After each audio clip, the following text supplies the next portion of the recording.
Bonjour à toutes et à tous, merci de choisir Sport FM, la référence sportive. Comment vous portez-vous? Bien, j'imagine. Excellente semaine à toutes et à tous. Dingue de Sport évoque l'élimination du Togo de la CAN U20 2019 au Niger. Malgré une victoire de 2-1 face au Gabon, les hommes d'Aïvi et Kouivi sont éliminés de la course. Que dire? Koroki Gomido, affiche finale de la Coupe de l'Indépendance édition 2018. Le club de Tchamba et les Showboys ont respectivement éliminé Sarah Football Club et Gbolwesu.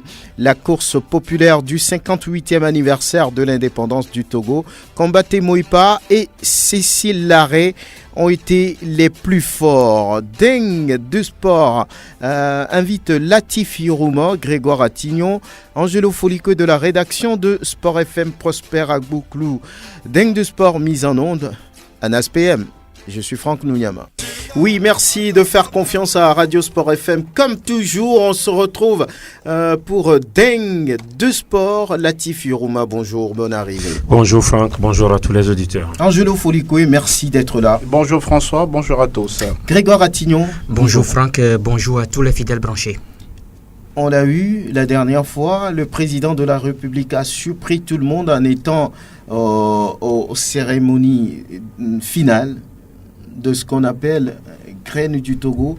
Latif, êtes-vous surpris? Vous aussi? Oui, ça a surpris tout le monde.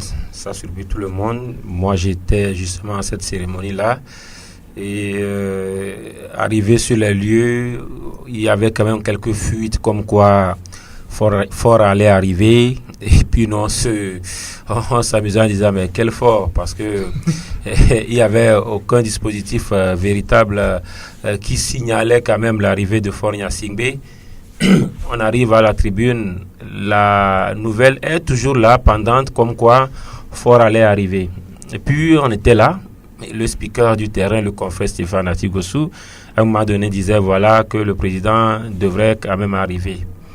On était là comme tout le monde attendait de voir, et après c'est Fort Gnassingbé qui débarque au stade municipal. Il est arrivé et puis voilà quoi, il a surpris tout le monde. Il est venu soutenir personnellement, moi je dirais qu'il est venu soutenir un ami, parce que de nos informations c'était aussi une visite privée. Fort Gnassingbé est arrivé dans son véhicule personnel. Et ce n'était pas sa voiture de commandement. Il est arrivé juste parce que voilà, un ami, Claude Leroy, organisait, et puis voilà, il est venu. Oui, en voiture privée ou bien visite privée, c'est quand même le président de la République togolaise, Fort et Sozimna Gnassingbé, qui était. Ça veut dire beaucoup de choses. Oui, vous savez, c'était même quand vous voyez ce qui s'est passé. Fort, il est arrivé, il était assis. Après, il y a certains de ses ministres qui arrivaient. Par exemple, il était déjà là avant que le général Yark Damhan arrive. Il était là avant que d'autres ministres également n'arrivent. Le tout nouveau général. Voilà, le tout nouveau général. Alors que normalement, par rapport à une visite officielle ou bien quand même une sortie officielle, on devrait voir quand même ces ministres-là s'amasser pour accueillir le président de la République. On devrait voir même le Premier ministre ou même le chef du gouvernement, le chef de l'Assemblée nationale, le président de l'Assemblée nationale arriver. On devrait voir un dispositif exceptionnel quand même de sécurité. Vous passez par Aura Bank, vous arrivez à l'hôtel de février, vous avez accès. Même moi, d'un côté, ça m'a beaucoup impressionné. Franck, je dis, on était là, tout le monde était là, Fort est arrivé, sans bousculade. Il était à la tribune comme tout le monde. C'est-à-dire, quand je dis tout le monde, les présidents de fédération étaient aussi là. Nous, on était dans les deux tribunes latérales, à quelques mètres seulement du président de la République. C'est un président normal. Oui, en fait, je crois que c'est ce qu'on souhaite. Voilà. Parce que souvent, quand Fort est quand même dans les parages, ou bien une autorité togolaise est dans les parages, des fois c'est bouclé, on bouscule tout le monde, on terrorise tout le monde. Mais avant-hier, il n'y avait pas eu cela. Il est venu, il a salué tout le monde, il est reparti. il est venu voir un ami, il est venu en amitié. Voilà quoi. Oui, Angelou Foliko, que comprendre de cette visite surprise, quand même, il faut le dire, de Fornia Tingbe au stade municipal la dernière fois? Non, je pense qu'il faut comprendre tout simplement qu'on a en face de nous un monsieur imprévisible, quelqu'un que vous ne pouvez pas cerner d'emblée. Donc, il est venu pour apporter son soutien à ce projet-là de Claude-Marie-François Leroy. Ça se comprend aisément. Il a dit dans l'une de ses déclarations que nous avions recoupées sur les réseaux sociaux, comme quoi c'est une première édition à saluer. Et donc, il va falloir renouveler encore une fois c'est une initiative à encourager. À encourager, donc ça veut dire beaucoup de choses.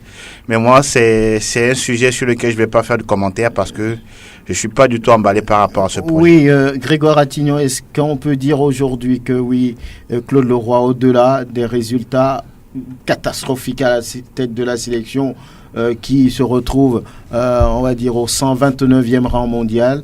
Est-ce qu'on peut comprendre à partir de cette visite que le président de la République soutient le technicien français? Oui, mais tout à l'heure, Latif l'a dit. Je crois que le président de la République s'est déplacé, c'est pour aller soutenir un ami. Donc, ce qui veut dire que le chef de l'État apporte son soutien au sélectionneur national, Claude Leroy. Donc, ce qui veut dire que, quel que soit ce que nous disons, quel que soit ce que le public sportif réclame le président de la République, puisqu'on nous dit que c'est lui qui a fait venir Claude Leroy, et le président de la République a toujours, donc, apporte son soutien plutôt à ce dernier. Donc, je crois que c'est quelque chose comme ça. Il peut venir, mais demain, quand les choses ne vont pas, on peut décider peut-être de je ne sais pas trop. Demain, c'est quand tourner la page Claude Leroy. Demain, c'est quand parce que Claude Leroy est arrivé, ça fait plus d'un an au Togo, on voit le résultat, on connaît le résultat. Mais moi, ce que je dis, oui, le président de la République s'est déplacé pour aller assister ou bien pour dire qu'il soutient ce projet-là. Mais moi, je voudrais également le voir le 27 avril ou bien le 28 avril prochain au stade municipal de Lomé pour assister à la finale de la Coupe de l'Indépendance ou bien à la fin de l'année quand il y aura la Coupe du Togo, comme le font en France les présidents de la République. Nicolas Sarkozy assiste à chaque fois quand il y a la finale de la Coupe de France, ou bien François Hollande l'a fait, Emmanuel Macron maintenant aussi doit le faire. Donc, ou bien que Fornia Tingbe assiste également à la finale de la Coupe du Togo. C'est ce qu'on souhaite. Faut pas que... Oui, c'est parce que Claude Leroy est un ami et qu'il a un projet, puisqu'on dit que ce projet est également parrainé par le chef de l'État. Donc, comme il parraine ce projet, c'est pourquoi il a quand même souhaité assister donc à la fin donc de ce projet-là. Mais moi, je dis que tel qu'il a fait la dernière fois, il va falloir qu'il le fasse également le 28 avril prochain, parce que la Coupe de l'Indépendance, c'est pour l'indépendance du Togo. Oui, Latif, on va boucler ce jeu, oui. Oui, c'est bien. D'un côté, c'est bien. Lorsque le président de la République descend dans la masse, c'est bien, c'est ce qu'on demande. Il est venu même dans un stade en chantier. Le jour-là, quand on dit qu'il a surpris tout le monde, c'est à quelques minutes avant son arrivée qu'on a dû demander, pas avec peut-être force, on a demandé gentiment aux ouvriers du terrain d'évacuer quand même de l'intérieur de la grille du stade municipal, parce que justement Fort devrait passer par là. Ils ont quand même pris une distance, et puis après, quand le président est reparti, tout est revenu à la normale. Mais moi, je vais dire quelque chose. Écoutez, il faudrait qu'il s'habitue à ces genres de manifestations. On l'a vu avec Graine du Togo. Il faudrait qu'on le voit, comme Grégoire l'a dit, à la Coupe de l'Indépendance. Il faut qu'on le voit à la finale de la Coupe du Togo. Et puis, par rapport à son amitié, à ses acquaintances avec Claude Leroy, moi, je crois que les résultats ne peuvent pas quand même continuer. Les résultats obligent Fornia Tingbe, le président de la République togolaise, à revoir les limites de son amitié et puis la chose nationale. Parce que ici, ça va au-delà de la simple amitié entre Fort et puis Claude Leroy. On parle d'une équipe nationale. Si ça tient à cœur notre président de la République, bon, moi je me dis, peut-être on peut former une équipe à la présidence de la République. Et puis Claude Leroy, puisque c'est son ami, il va continuer par coacher, parce que je me dis, oui, c'est son ami, d'accord. Mais Claude n'est pas mon ami. L'équipe nationale, c'est également ma propriété. Ce n'est pas seulement un patrimoine national. Ce n'est pas une propriété au président de la République. C'est une propriété nationale, et on ne peut pas laisser un ami plomber quand même une chose nationale parce que ça va au-delà de la simple amitié. Claude est l'ami de Foy Gnassingbé, mais les éperviers nationaux, c'est une autre chose. Il faudrait reconsidérer véritablement les accointances entre le président de la République et puis Foy Gnassingbé. Oui. Bonne arrivée. Oui, merci. Vous allez bien, Prosper? Très bien. Tout va bien. Ah, oui. Réagissez rapidement. Je suis de même avis que l'avis des collègues, je les partage. Et je me dis quelque part que moi, ce qui me fait mal dans tout ça, c'est que si c'est un Togolais, je ne pense pas que le président de la République viendra. Non, mais pourquoi? Oui, il y a des initiatives. On a fait, entre-temps, comme on appelle, au niveau de Sergio Sport, on a organisé des initiatives. Ce n'est pas la même chose. Mais c'est la même chose. C'est des jeunes Togolais qu'on met sur le terrain. Ils ont besoin de voir le président de la République comme hier. On en a besoin. Il faut que le président soit présent partout ailleurs. Donc moi, je crois que c'est hier, ou bien avant-hier, moi j'ai la ferme conviction que, bon, en le voyant aux côtés de Claude Leroy encore va se pavaner pour nous dire que oui, les Togolais, moi j'ai votre président entre les mains. Si c'est vous, il ne viendra pas. Et ça, c'est vrai. Donc je crois quand même que même le président de la fédération n'a jamais eu cette occasion.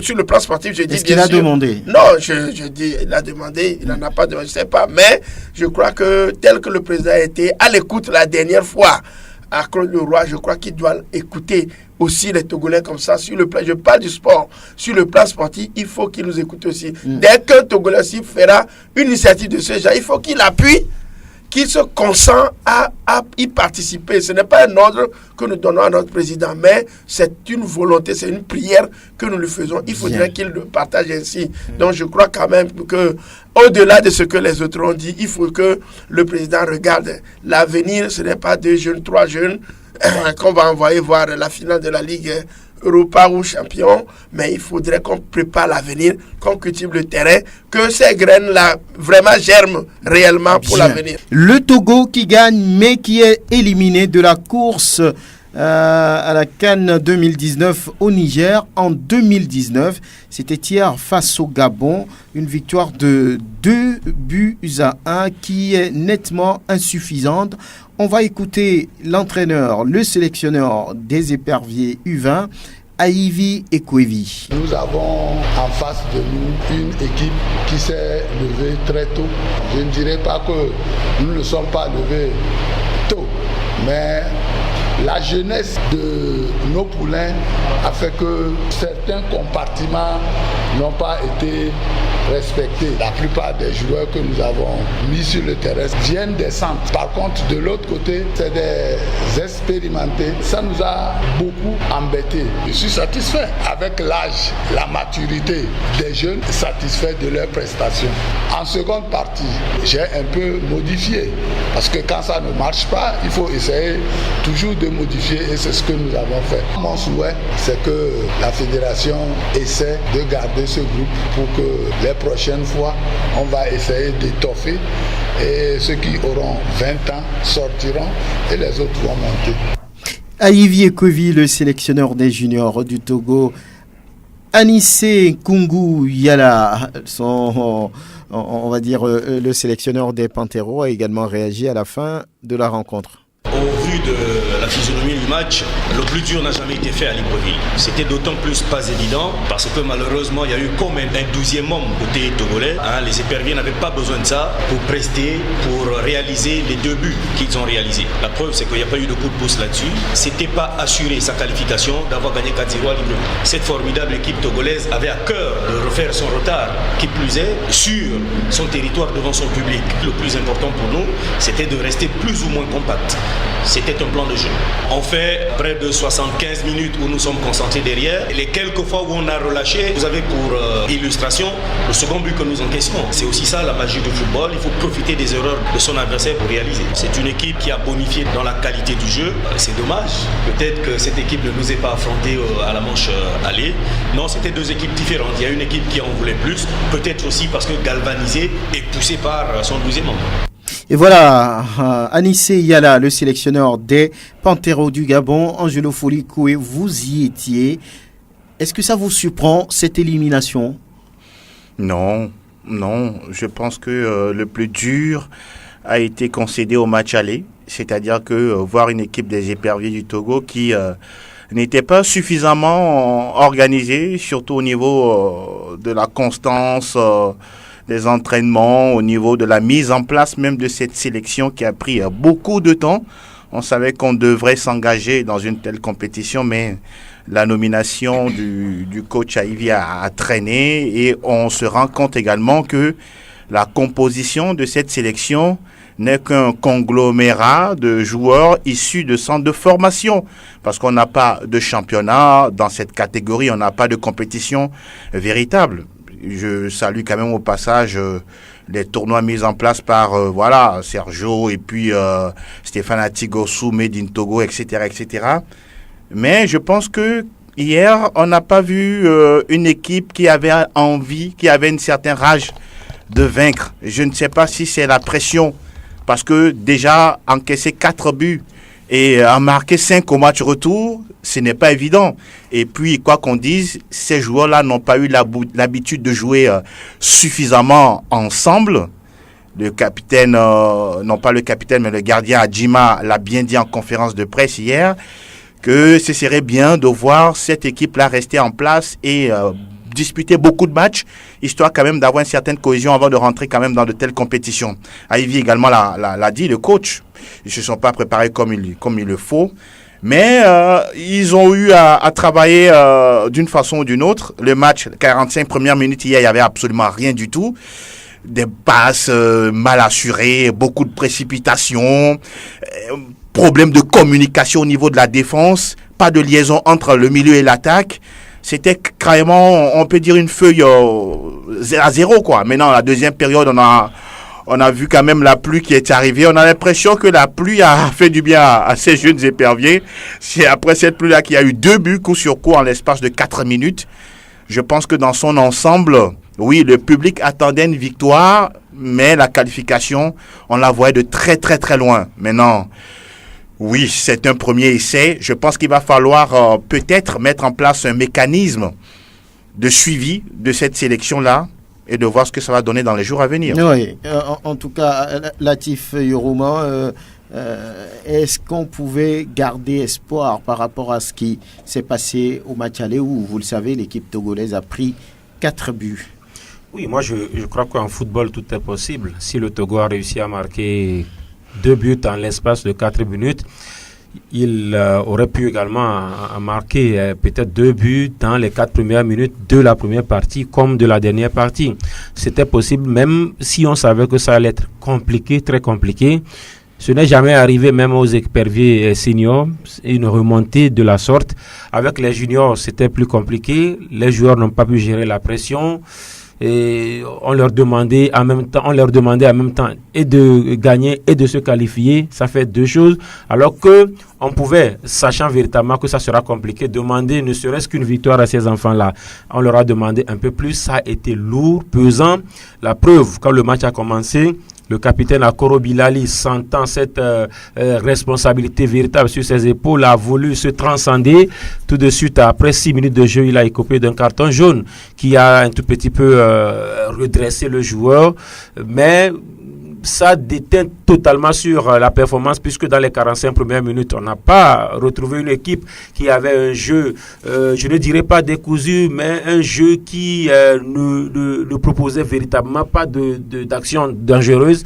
Alors 0-0 au retour, peut-être que le discours des vestiaires a apporté, même si dans les 15-20 premières minutes, ça n'a rien donné, mais sur 2 coups de pied arrêtés, c'est-à-dire sur 2 corners, le Togo a réussi à faire la différence. C'est ce qu'on demandait quand même si vous n'êtes pas fort dans la production totale du jeu, vous pourriez sur certaines situations décanter la situation. Malheureusement, on n'a pas pu le faire. On a marqué 2 buts au moment où on courait dans les 10 dernières minutes mais on s'est fait rattraper par la réalité, par ce penalty-là qui est venu d'éteindre toute ardeur côté togolais. Mais ce qu'il faut retenir, c'est la combativité, quoi qu'on dise de ces jeunes enfants, et à la clé, cette victoire, même si elle compte pour du beurre. Oui, Grégoire Attignon, comment peut-on comprendre qu'aujourd'hui, il y a certains pays qui ont difficilement, on va dire, un tableau de référence en matière de football, puis se qualifier pour le deuxième tour? On parle du Burundi, de la Tanzanie, du Malawi, de la Mauritanie,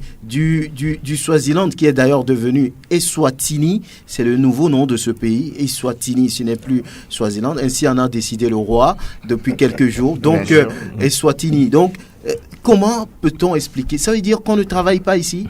Non, mais est-ce que c'est une surprise? Ce n'est pas une surprise. Quand est-ce qu'on a mis cette sélection en place? Les uns et les autres l'ont dit. On ne l'a pas mis en place à temps. Et aujourd'hui, on a le résultat. Moi, je dis quelque chose.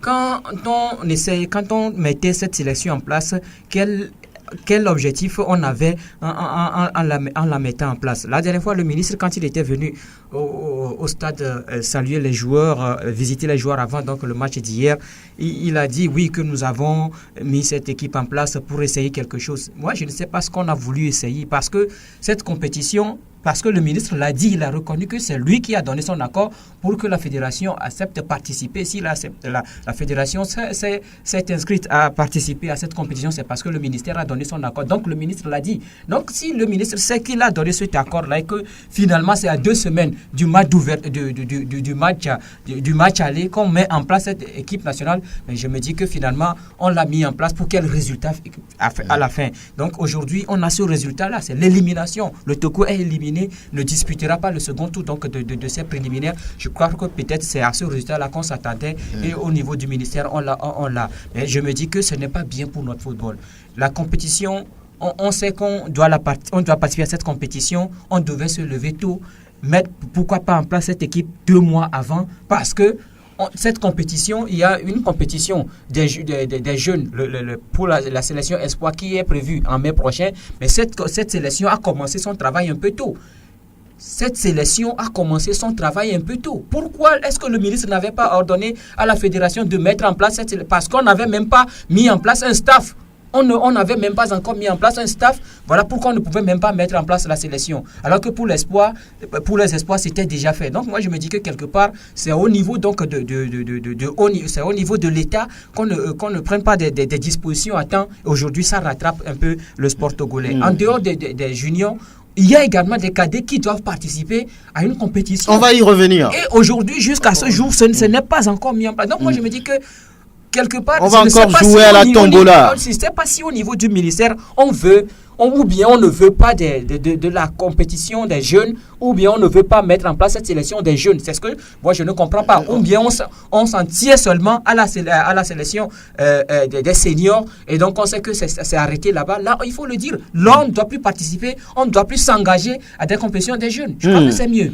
Angelo. Pour jeter un petit regard dans le rétroviseur, on se rappelle que la CAN U17 en 2007 ici, on a vu ce que le Togo a produit, même aller en finale, même on est allé au mondial en Corée, si je ne me trompe pas. Mais juste derrière, qu'est-ce qui a suivi? Il n'y a pas eu un suivi, comme on le dit. Mais la dernière fois, quand on a fait quand même un recoupement au niveau de la sélection gabonaise, il y a cette sélection-là qui a participé à la CAN U17 en 2017. Il y a encore 4 joueurs au moins qui font partie de cette sélection qui est venue jouer hier. Donc, quelque part, il y a quand même un accompagnement qui se fait, une certaine volonté, quoi qu'on dise également du côté de Libreville, même si ces derniers temps, on ne finance plus comme il faut le football. Mais j'ai l'impression qu'à notre niveau, on manque non seulement de volonté, mais on ne veut pas aussi oser. Souvent, on vous dit qu'il n'y a pas d'argent, les priorités sont ailleurs. Et quand les priorités sont ailleurs, il ne faut pas attendre des résultats pharaoniques de la part de ce qu'on met en place. Ça veut dire que c'est déjà fini pour les cadets aussi. C'est une question pertinente, parce qu'Aïvi également l'a dit que son souhait, c'est de voir cette équipe-là aller plus loin. Oui, les juniors. Les cadets qui doivent jouer normalement. Il faut dire quand même que, justement, par rapport à cette équipe-là qui a joué, moi j'ai pu retenir ou bien peut-être constater 3 joueurs cadets qui se sont retrouvés dans cette équipe junior. Lorsque vous prenez par exemple Adjima Bernard, le gardien. il était cadet, le gardien. Lorsque vous prenez Agboubada, il était cadet. Lorsque vous prenez Balgou Yendoutier, il était également cadet. Alors, si on avait au moins 6 voire 7 joueurs cadets dans la progression de ce qu'on faisait, ça devrait apporter. Oui. Malheureusement, Comme toujours, on a fini bon.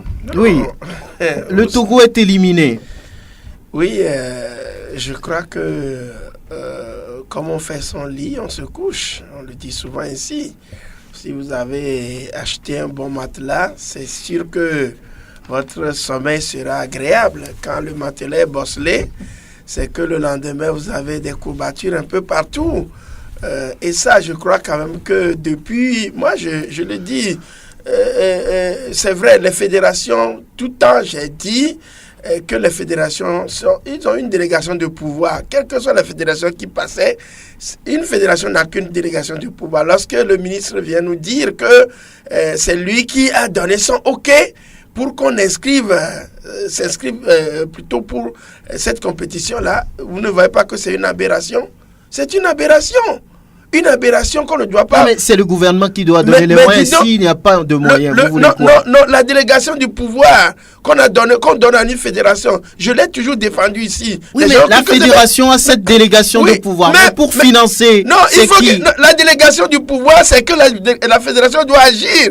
Et quand vous donnez la délégation, un pouvoir, vous donnez, comme on appelle, cette prérogative-là, à une institution, c'est qu'elle le fasse pour vous donner un contrat. On ne dit pas au départ qu'on vous donne la délégation, mais avant de le faire, demandez-nous la permission, non? Mais donc vous voulez que la fédération... La fédération, oui. Il n'a qu'à terminer. Là, il y a de cela 1 ou 2 ans, la fédération avait engagé la sélection féminine pour les éliminatoires et au dernier moment, le ministère a refusé. Et c'est ce que je dis que ce n'est pas bon. C'est une aberration. Normalement, ça ne doit pas se faire comme ça. Mais la fédération n'est pas autonome financièrement. Voilà le problème. Donc il faut que l'État retire à la fédération cette délégation. La gestion des sélections nationales. Oui, parce que moi je me dis, normalement ça ne doit pas se passer comme ça. L'État, la fédération est quand même l'entité qui doit gérer ces aspects-là. Maintenant, elle n'est pas autonome, vous voulez. Non, c'est ce qu'on dit. La fédération doit véritablement prendre ses responsabilités. L'aspect technique. Vous voulez qu'elle défie l'État? Non, ce n'est pas une défiance. Ce n'est pas une défiance. C'est-à-dire que c'est à la fédération normalement de faire le lobbying nécessaire pour que toutes les sélections engagées soient financées. Mais là, s'il faut attendre que le ministre dise que oui, engagé, retiré, là, je ne vois pas finalement. Oui, il y a problème. Et on a l'impression que quand c'est comme ça, on a l'impression que la politique sportive se décide ailleurs. À un moment, la fédération doit avoir un cahier de charge, on doit avoir quand même à multiplier des discussions et surtout faire voir. Ce n'est pas la faute à la fédération. Oui, elle le sait. Oui, justement. C'est là. Non seulement. Il faut que la fédération arrive à se démarquer et en posant quand même, je dirais, son processus de développement. On a l'impression aussi que cette fédération, pour l'instant, est toujours à l'essai, quoi qu'on dise. Elle ne maîtrise pas tous les contours de l'organisation du football. Pour l'instant, c'est ce que moi je vois. Et puis, Franck, moi je dis par rapport à la gestion du football au niveau des catégories, c'est coûteux et en même temps moins coûteux. Parce que, imaginez-vous, les éperviers sont allés jouer au Gabon, ils ont eu combien? 50 000 francs. Chaque joueur a eu 50 000 francs. Ça voudrait dire que ce n'est pas la taille quand même des éperviers qui ont 500 000 francs. Le campement, 1 million. Le match nul, même à l'extérieur, ça fait 1 500 000. Désormais, 3 millions la victoire à l'extérieur et autres. Ça voudrait dire qu'ailleurs, les fédérations se battent pour engager les sélections de catégorie. Parce que, Franck, je dis, la fédération peut avoir l'argent, ne peut avoir l'argent qu'en engageant les différentes catégories. Le Togo est éliminé au premier tour, d'accord. Mais je dis, le Togo aura, quelle que soit l'enveloppe, quelque chose par rapport aux ristournes qui vont nous revenir parce que nous nous sommes engagés. Ceux qui sont allés au deuxième tour auront également un pourcentage. Lorsque vous allez jusqu'à la phase finale, vous aurez des ristournes. Et ces ristournes, je le répète, ce n'est pas dans la caisse du trésor public que ça va retourner. Ça va revenir à la fédération et la fédération pourra gérer, organiser intérieurement son football, aider à la réflexion de certains stades qu'elle n'a pas construits, mais qu'elle utilise. disent. Mais ça ne se fait pas, on attend tout. Regardez, Graine ou bien Plan du Togo, je ne sais pas, qui a quand même eu 89 millions. Écoutez, la fédération également peut se battre pour avoir cet argent-là, engagé suffisamment. Moi, je dis même le football féminin. Lorsqu'on joue constamment au football féminin, les financements arrivent. La fédération doit à un moment donné prendre ses responsabilités. Ailleurs, on a dépassé cette histoire de dépendance totale par rapport à l'État. Oui, l'État donne de l'argent, mais la fédération n'a qu'à également se chercher à se suffire. Terminé, oui. Si on se réfère un peu à la panoplie de discussions que nous faisons autour de la question. Bon, dites-moi qui nous écoute, qui prend soin de ce qu'on est en train de dire. Et de deux, est-ce que dans le contexte togolais, est-ce que les fédérations ont vraiment les coudées franches pour pouvoir agir? C'est que quelque part, quelqu'un leur dit... Arrêtez ça, là, on ne veut pas. Regardez un ministre qui prend la peine, le volume nécessaire pour dire que c'est moi qui demande. Ça se passe où? C'est ça encore que toutes les fédérations qui passent... Vous pensez que le ministre Guimadié Lorenzo en fait de trop? Il en fait de trop. Et puis, il n'aide pas trop au développement du football togolais. Franchement, du sport. Du sport en général, je dis. À chaque fois, c'est lui qui se plaint qu'il n'y a pas d'argent. C'est comme si c'est à lui de sortir l'argent. Non, il faut tout faire pour que... Il est proche de la marmite. Il est proche du président de la République. C'est en ce moment où il doit aider même le président. Je suis sûr que si le président de la République est venu la dernière fois au stade, Guy Madjen nous dira qu'il en a été pour quelque chose. Donc si c'est ainsi, il faut qu'il fasse tout pour qu'au moins qu'on injecte l'argent dedans. Lorsqu'on donne 89 millions pour faire ceci, mais regardez le championnat qui se joue. Les équipes peinent pour avoir les 7 millions dont on nous a parlé. Ça ne rentre pas. Donc je crois quand même qu'on fait une interpellation. Oui, au ministère, on peut ne pas être d'accord avec nous, mais c'est ça notre point de vue sur la question. Bien. Il faut que le ministre Guimadié Lorenzo, si le président de la République lui a collé 4 ministres, c'est qu'il connaît en lui une certaine compétence. Mais depuis là, on voit qu'on s'enfonce. Vous ne le voyez pas. Moi, je ne vois pas que le ministre agit comme tel qui doit le faire. Et nous parlons des demi-finales de la Coupe de l'Indépendance. Il n'y a pas eu de surprise, Angelo Folikoé. C'est la D1 qui est représentée en finale parce que Koroki a sorti Sarah Football Club sans trop d'histoire, au-delà de ce qui est arrivé la semaine dernière pour ce club. Et puis de l'autre côté, Gomido Mené a su revenir pour gagner face au Requin Mâle. Voilà, bon, c'est ce qu'il fallait attendre. C'est ça les résultats. Je pense que c'est dû à ce que les clubs en question, Gomido et Koroki, ont voulu ou bien ont affiché une certaine volonté, une certaine détermination à aller un peu plus loin encore dans cette compétition. Les deux clubs, curieusement, sont en lice pour le fameux titre de champion en première division. Mais on a souvent l'habitude de voir la coupe rimer avec les surprises. Bon, on aurait aimé voir un club de D2 face à un club de D1, parce qu'on se rappelle que, je pense, la saison dernière, c'est Koroki qui avait remporté le trophée. La saison surpassée. Il y a 2 saisons, et on a vu l'engouement que cela quand même a créé au niveau de Tchamba. Mais bon, voilà, ce sont les gros qui se sont fait respecter. Gomido a eu beaucoup de mal à pouvoir se débarrasser de cette formation de Golo et Sous-des-Lacs. Mais bon, de l'autre côté, c'est Koroki qui n'a pas eu beaucoup de mal à passer devant Sarah Sport de Bafilo. Latifi Romain, pas de surprise, on peut dire. Oui, pas de surprise, sauf que moi, je n'ai pas été d'accord. Sauf que voilà, ça n'a rien de méthodique par rapport au fait que je sois d'accord ou pas, mais ça n'a rien de méthodique également par rapport à la décision de la Fédération togolaise de football. Aucun test n'a prédit quand même de mettre cette combinaison comme ça. C'était une décision comme ça de la Fédération. Dans le temps, il y avait des galas de football qui se jouaient à Lomé. 2 clubs des fois de l'extérieur, 2 clubs du Togo. Quand on arrive, on décide, on veut par exemple voir un club du Togo en finale, on croise les 2 clubs du Togo et puis les 2 clubs étrangers également. Ça, c'est une décision de l'organisateur. L'organisateur ici, c'est l'État togolais. L'organisateur, c'est entre guillemets la fédération qui a décidé par exemple de mettre les clubs de première division et les clubs de deuxième division en même temps en demi-finale aujourd'hui. Voilà, malheureusement, les clubs de deuxième division sont éliminés alors qu'on aurait pu voir une demi-finale finale, Koroki, Gomido et puis Sarah Boulessou. Ça aurait donné quelque chose. Mais je continue pas à le dire.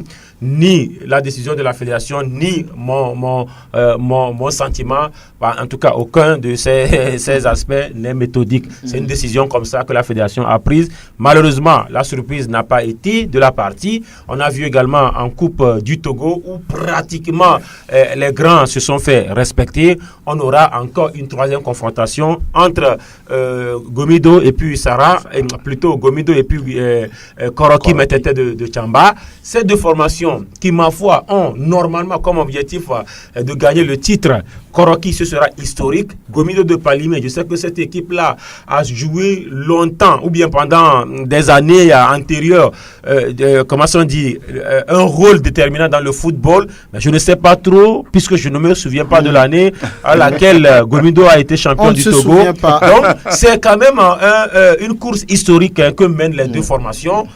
Être champion, l'AS Togo-Port, beaucoup ne l'ont pas quand même su, c'est quand Togo-Port a été champion l'année dernière qu'on a su que de l'histoire de ce club-là, c'est la première fois que ça a été. Malheureusement, les deux vont s'affronter, vont laisser des plumes. Moi, c'est cet aspect-là que je vois. Vont laisser des plumes carrément. On a vu Gomido qui a souffert avant de renverser Boulessou, mais dans cette souffrance-là, Gomido peut aussi laisser des plumes. Boulessou peut-être a aussi laissé des plumes. Ça va agir sur la suite du championnat parce que la Coupe de l'Indépendance, ce sera une finale le 28 prochain. Peut-être il y aura 2, il y aura 5, il y aura 10 millions, mais ça s'arrête là. Après tout, le titre de champion du Togo, tout le monde le veut. Oui, on va écouter les entraîneurs. Adika Komi, l'entraîneur de Gomido. Il y a la souris aux lèvres. Je suis heureux, d'autant plus qu'on est revenu de très loin. On a pris un but contre le cours du match. On a mené jusqu'à la deuxième partie. Il est bien vrai qu'on est parti chercher ce but égalisateur très loin. Mais comme une grande équipe, il faut toujours être constant. On a insisté et on a trouvé la faille pour mettre le deuxième but. L'objectif, c'est le championnat, mais aussi c'est la Coupe de l'Indépendance. Oui, puisqu'on a su 3 francs, comme vous le savez. Et il y a la Coupe de l'Indépendance qui est là. C'est 2 matchs. La petite vient mangeant. Aujourd'hui, on a joué la demi-finale. On part en finale. Pourquoi pas ne pas aller chercher la Coupe? Donc je dirais que nous partons conquérants pour la Coupe du 27 avril. Voilà, Adika, comme à l'instant l'entraîneur des Showboys de Palimé en face, il y avait Nutudje Kossi. Première mi-temps, on a quand même joué. Puis on a marqué un but. La deuxième mi-temps, là, la pression elle est trop forte, elle est trop grande. Donc ils nous ont pressé après, bon, on a lâché. Et finalement, ils ont égalisé. Et puis, bon, ils ont mis encore le deuxième but. Vous savez, le football, des fois c'est compliqué. Même nous les coachs, des fois on est au banc de touche, mais ce qui se passe dans le terrain, on n'arrive pas à gérer. On a crié, on a beau crier, mais les nôtres, on n'arrive pas à gérer le match. Finalement, ils ont claqué, et puis bon. Boulessou s'est défendu. Vraiment, nous, on a eu une bonne équipe. Donc, l'objectif aussi, c'est pas ce match. C'est le dernier match contre Attendé. Donc, on va se préparer correctement et puis on va aborder ce match-là. Nutudje Kossi, on a crié. C'est voilà, notre cher Nutudje Kossi, ancien international du Togo, ancien buteur. Il n'y aura pas de duel. Il n'y aura pas de duel entre les frères Nutudje en finale. Entre les frères Nutudje, ça devrait être intéressant. Hors micro, il m'a dit qu'il aurait voulu vraiment jouer contre son frère. Et là, ce serait quand même. On a décidé ancien gardien, l'autre ancien attaquant. En tout cas, ça annonce une très belle finale entre Koroki qui a envie certainement de gagner un deuxième trophée au niveau de la Coupe de l'Indépendance et Gomido, pourquoi pas, qui veut revenir encore sur l'échiquier national en ramenant un trophée à Palimé. Ça fait vieux ça, hein? On ne sait plus quand ce club a gagné un trophée. Bon, je crois que c'est en 1900 avec Agaza, vous vous rappelez? Oui, ils ont joué la Coupe de l'UFO, ils ont joué la Coupe de l'UFO. Mais sur l'échiquier national, ils ont gagné la Coupe du 13 janvier, vous vous rappelez? Oui, c'est ces 2-1 avec Agaza de Lomé, avec le buste époustouflant de Papakui. Un tir. En tout cas, on attend. On attend donc cette grande finale le 28 mais je crois que terminer rapidement. Oui. Pour Gomido de Palimé, je crois que le Gomido doit vraiment améliorer sa qualité de jeu. D'autant plus que la dernière fois, elle a eu du mal et souvent les joueurs sont énervés sur le terrain. Quand ça ne marche pas, pour devenir champion, il faut pouvoir vaincre, je dirais, des aspects émotionnels, surtout. Donc, je crois que lorsque ça ne va pas, il faut chercher les solutions d'approche pour pouvoir les trouver. Et à un certain moment, les joueurs craquaient, ils prenaient des cartons jaunes. Même sur la tribune, il y a certains qui n'étaient pas d'accord. Donc, je crois qu'au niveau de la cadre, donc, il va falloir, pour apprendre à être champion, c'est de trouver les stratégies nécessaires pour pouvoir convaincre et aller au-delà donc des aspects posés par l'adversaire. Voilà. Il ne faut pas s'énerver en cours de match. Et nous parlons Saint-Bank avec la Société interafricaine de banque, SIAB, qui est en demi-finale du championnat. Saint-Bank, naturellement, l'institution financière tenante du titre, s'est qualifiée aux dépens de l'Union togolaise de banque, UTB, au sortir des tirs au but, 0 partout à l'issue du temps réglementaire. Qualification aussi de Orabank pour le dernier carré.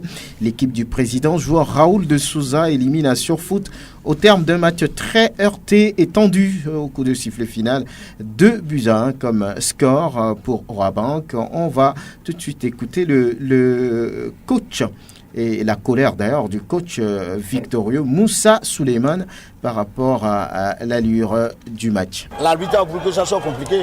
Sinon, moi, je menais mon match sans problème. Au moment où je ne sais pas qu'est-ce qu'il est arrivé, il sifflait n'importe quoi, on ne sait pas. Moi, j'ai fait un bon jeu. Je ne voyais même pas là où il y a complication. J'avais vu, on a mis un peu de jeu dur, on tape les pieds des gens pour bien. Tchani, il est là seul, on vient, on le cogne. C'est pas le jeu. Ça, c'est pas l'esprit sportif, ça. Moi, j'avais mon jeu, je n'avais pas peur qu'on pouvait égaliser. Mais si en complicité de l'arbitre, on pouvait faire ça, bon. Mais nous, on a gagné quand même. Avec les consignes données, on a gagné. Justement, vous vous qualifiez, c'était l'essentiel. Oui, mais on est qualifié, mais il ne faut pas blesser tous les joueurs. Je ne vais plus jouer le reste des matchs. On a qu'à blesser les gens et puis je suis qualifié, je suis content. On savait qu'on va gagner ce match. C'était une finale avant l'heure. Monsieur, on savait qu'on va gagner ce match et vous avez vu le jeu. C'était ce qu'on a demandé à nos joueurs. Marquez vite et prenez le jeu en main.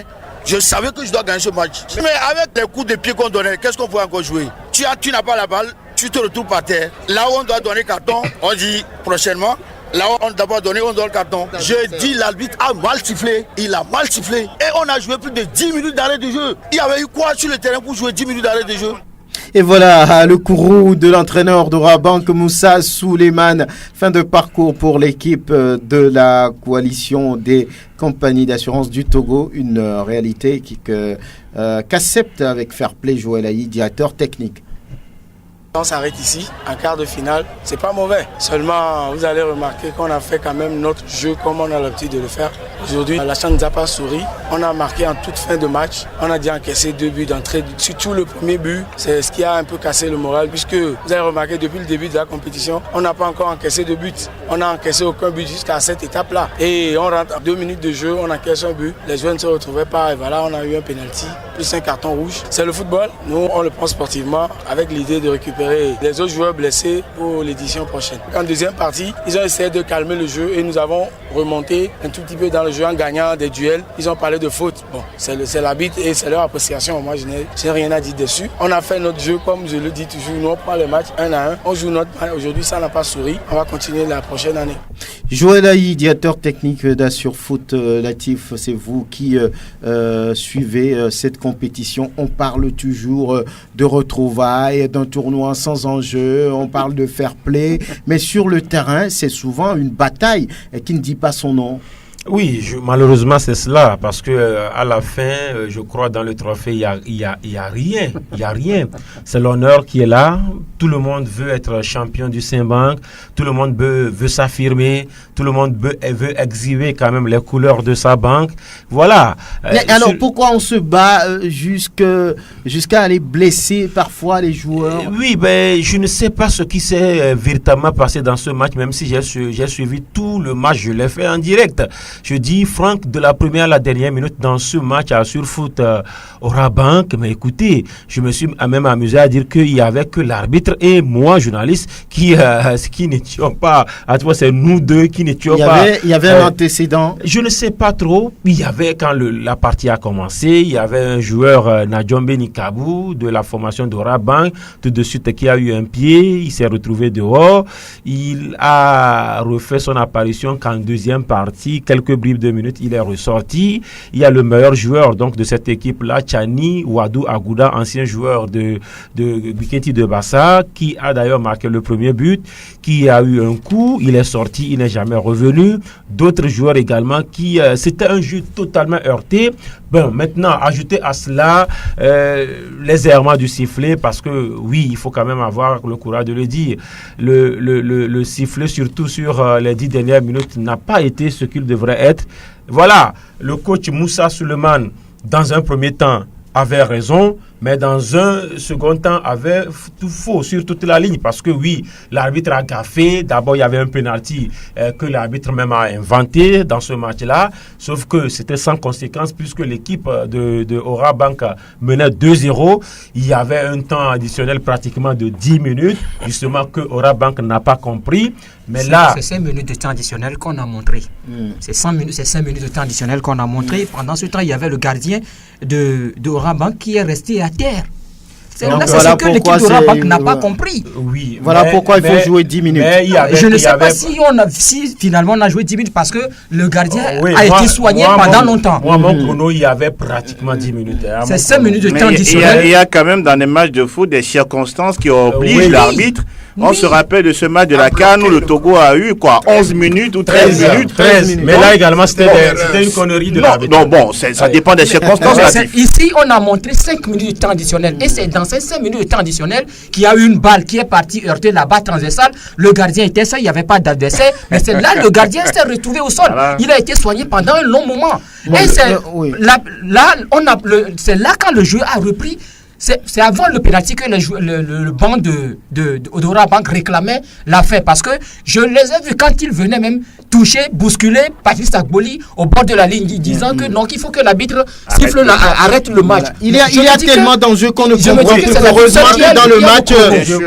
que dans le match Siab UTB, il n'y a pas eu d'animosité, il n'y a pas eu de problème. On termine. Chuter en disant que oui, l'arbitre il a gaffe, parce que ce pénalty là, écoutez, il n'y avait rien, il a sifflé, mais ce n'était pas, puisque c'était un pénalty sans conséquence, Orabank menait 2-0. Mais à la fin, c'est là je dis que le coach de Orabank avait tout faux par rapport à sa réaction.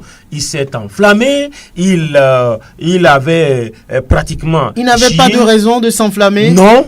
Quand on joue 10 minutes d'arrêt, quand on fait un match heurté comme ça... Oui, mais à la fin, lorsque vous vous permettez quand même de pratiquement chier sur tout le monde, je vais le dire comme cela. Bien, il a chié sur tout le monde. Il a insulté la presse. Tout le monde. Tout le monde. Là, il a insulté la presse. Moi, je le dis parce que Moussa Souleymane, c'est un frère, c'est un ami. On se connaît, Grégoire, c'est notre ami. La presse a quoi à voir dans tout ça? Parce on tentait de faire comprendre l'entraîneur. Oui, ils ont gaffé. Il n'y avait pas penalty, il y avait chose. Mais quand même, vous êtes qualifié, donc calmez-vous, monsieur l'entraîneur. Il n'est qu'entraîneur d'Orabank et s'il se permet déjà de faire des choses comme ça. Là, sincèrement. Il n'est qu'entraîneur d'Orabank, peut-être il faut lui dire. Oui, Moussa Souleymane, calmez-vous. À bientôt. Oui. On va noter que dans la matinée, déjà, Trésor Public s'était qualifié aux dépens de Coris Bank 2-0. C'est sur le même score que BTCI a écarté la BCAO. Les affiches des demi-finales donnent ainsi BTCI Siab, puis Trésor Orabank. Ces demi-finales à suivre samedi prochain. Et la grande finale, elle, a lieu le 10 mai prochain. Et voilà, on va dire tout simplement que la course populaire organisée par le ministère en collaboration avec la Fédération togolaise d'athlétisme a été remportée par deux éléments venus de Dapaon, Combaté Mouipa et puis Larry Cécile. Larry Cécile. Oui, deux éléments venus à écouter les noms, ça se comprend. Et puis les deuxièmes, au niveau des dames, la deuxième, la troisième et la quatrième sont venus de Palimé. Ah oui. Au niveau des hommes, le deuxième est venu de Palimé également. Ça veut dire qu'il y a un travail qui se fait là. C'est Tiendo Malaba qui est quand même le encadreur là-bas. Le courageux fondeur togolais. Ça veut dire qu'un travail se fait à l'intérieur. Vous avez écouté Combaté Moïpa qui a dit que c'est plus dur lorsqu'il court dans les savanes là-bas et la route et le climat et tout, et que quand lui vient Lomé, il y a quand même c'est plus facile. Et malheureusement, ce sont des athlètes que le Togo est en train de perdre. Combaté Moïpa et puis Tiendo Malaba. Voilà. D'excellents fondeurs. Et puis, ce qu'il faut peut-être retenir de cette course-là, qui a vu quand même la présence de la première à la dernière minute du ministre des Sports. Oui. Il est venu, il a donné le coup d'envoi et des dames, et de la course dames, et de la course homme. Il y avait tout le monde. Et là, il a encore promis quelque chose. C'est parce qu'il s'agit de la Coupe de l'Indépendance. Il a promis des vélos. Bon, il a promis quoi? Il n'y a pas eu de promesse, sauf qu'il y a eu quand même du concret. Parce que c'est ce qu'il faut retenir. Il y a eu quand même des prix qui ont été donnés tout le monde, à la satisfaction de tout le monde. Les 40 premiers de chaque catégorie ont été primés. Les premiers, par exemple, sont repartis avec des enveloppes de 75 000 francs, 50 000 francs, 30 000 francs. Mais la nouvelle fédération a trouvé l'argent où? Il semble qu'il n'y a pas d'argent. Oui, c'est parce qu'ils ont fait quand même du lobbying auprès de certains partenaires. Oui. Il y a des partenaires qui ont accompagné par rapport aux gadgets qui ont été donnés. C'est bien sûr les partenaires. On parle des portables quand même. C'est des partenaires. Il y a quand même de la boisson, des canettes et tout. Oui, 75 000 vous comprenez? Alors, on lui place de 5 000 et ça va commencer par courir. C'est un championnat national. On va se mettre à l'athlétisme. Merci Latif Yoruma, Grégoire Attignon, Prosper Agoplou, Angelo Folikoué. Merci Elo Madovon pour la vidéo de cette émission. Théo Ajavon, à demain.